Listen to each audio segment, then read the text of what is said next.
Nako, eto, mayroon tayong ipapakita sa inyo na video. Matapos po na sabihan po si Diwata na dugyot, ilang beses na yun eh, sinasabihan po si Diwata na dugyot po nitong si Norman Mangusin aka Francis Leo Marcos na gwapo ko pong kaibigan. Sana Ngayon po, nakita ko po itong post ni Food Genius.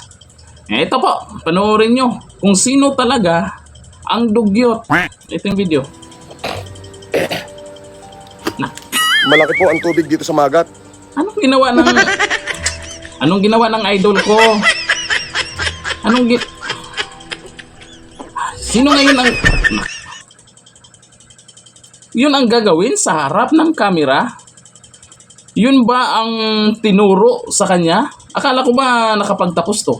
Akala ko ba ay mayaman to? Siguro pag mayaman ka, nag-aaral ka sa magandang paaralan at tinuturo yung magandang asal.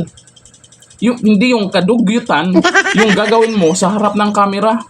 Hindi ba pwedeng tumalikod ka naman sa kamera o hindi ba takpan mo naman kung gagawin mo yung ganyang bagay? O ngayon, sino yung dugyot? O ngayon, parang lahat ng mga sinasabi niya balik sa kanya. Sinasabihan niya si Diwata na pangit. Aba, yung mga nagko-comment, hindi siya yung pangit, hindi, para sa akin gwapo yan. Pero ito kasing ginagawa niya sa harap ng kamera. Ako kahit tumulo palaway ko sa kasalita, kahit tumalsik palaway ko sa kasalita, pero yung gagawin niyang pagdura sa harap ng kamera sa kanyang mga viewers, yan po yung kadugyutan at kabastusan.